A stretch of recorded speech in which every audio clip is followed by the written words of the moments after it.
vous montez sur les hauteurs, de suite un petit village qui est Sainte-Agnès. Vous allez voir la disposition de Menton qui est un amphithéâtre. On est encerclé par les Préalpes du côté frontière italienne et du côté de Monaco, vous avez le Montagel et la tête de chien avec à l'arrière le Baudon, le Bosson. Donc on est vraiment cerné par des montagnes. C'est ce qui fait le climat tempéré de Menton.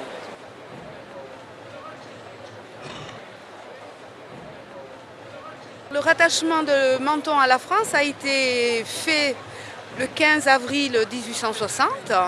Ça a été un grand référendum qui a été plébiscité par les Mentonnais. Et ce rattachement a eu lieu, la ratification a eu lieu le 2 février 1861. En sachant qu'en 1848, Menton s'est proclamé ville libre.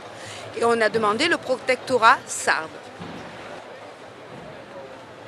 À l'extrême ouest de la ville, vous avez le Palais Carnolès, qui est le musée des beaux-arts de la ville de Menton.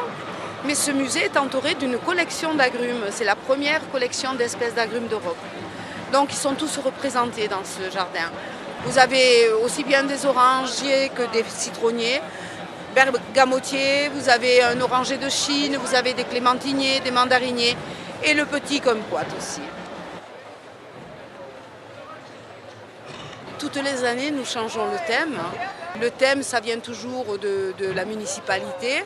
Ils ont choisi les grandes civilisations. C'est assez sympa parce que la France a été quand même un lieu de civilisation assez croisée. Donc je trouve que le thème était pas mal choisi. Puis il y avait des motifs à sortir de ce thème-là. Le 9 mars, quand tout se termine, il y a les équipes de jardiniers qui commencent à défruiter. Et nous, en tant qu'office de tourisme, nous allons les vendre à des prix défiant la concurrence parce que c'est pour peut-être 1,50 €, 3 kg ou 5 kg. Donc ça permet de ne pas jeter les fruits et de faire pour les nécessiteux ou des personnes qui ont des difficultés de trouver de l'argent avec la retraite très petite, donc d'acheter des agrumes puisque c'est une source de vitamines.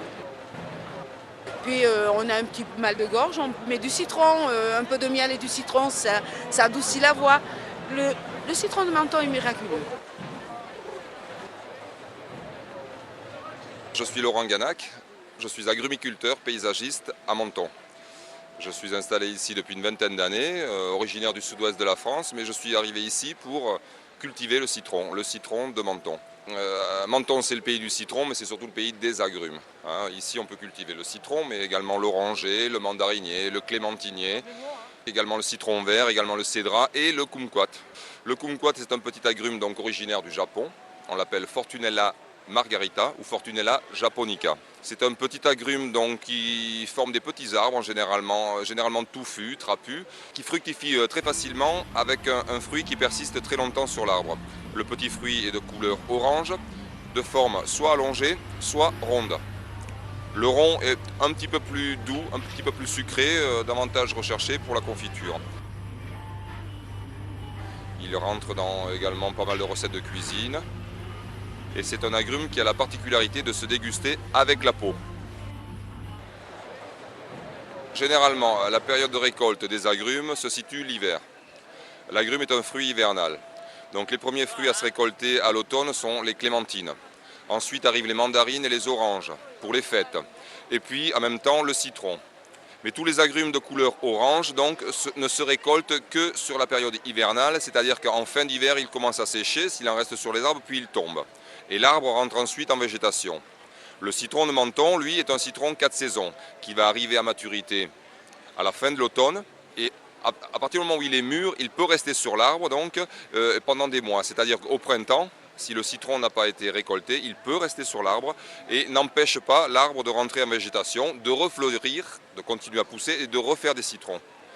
C'est pour cela que sur un citron de Menton, vous arrivez au printemps ou en été, vous pouvez avoir sur l'arbre des fleurs, des fruits mûrs et des fruits verts en même temps. C'est pour cela qu'on l'appelle 4 saisons. On a une grosse floraison au printemps et une floraison remontante dès l'automne.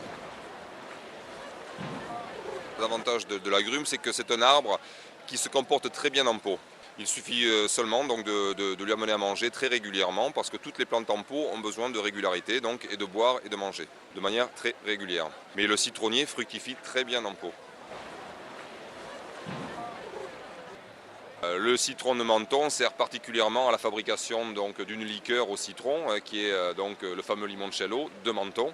Liqueur particulièrement intéressante parce que fabriquée avec des fruits non traités. Sachant que pour les liqueurs on fait infuser l'écorce dans l'alcool, il est quand même important d'utiliser des fruits de qualité. Nous sommes en ce moment, grâce à une association, l'APCM, l'Association pour la promotion du citron de Menton, nous sommes en train donc d'obtenir un IGP, c'est-à-dire une forme de label. Un IGP, c'est indicateur géographique de production. Voilà. À travers cet IGP, donc, nous pourrons faire reconnaître notre production locale et la qualité de cette production. Les fêtes du citron, c'est le cœur de la saison de la production des agrumes. Traditionnellement, cette saison hivernale qui attirait beaucoup de touristes en hiver, les agrumiculteurs locaux ont eu l'idée, pour animer un petit peu l'hiver mentonais, l'hiver touristique à l'époque, ont eu l'idée de commencer à faire des compositions avec leurs agrumes, avec leurs citrons. Mais la région ne produit pas suffisamment d'agrumes pour animer toutes ces structures. Donc ces agrumes-là viennent d'Espagne. Et puis de fil en aiguille, cette fête a pris des proportions gigantesques pour arriver à ce que vous pouvez voir autour de vous, donc des expositions dans les jardins absolument magnifiques. Et les dimanches de Corso, vous avez des défilés en ville avec des chars composés de fruits qui sont absolument magnifiques. Et tous les ans, les thèmes se renouvellent et il y a un côté également très populaire, carnavalesque, qui est très très sympathique.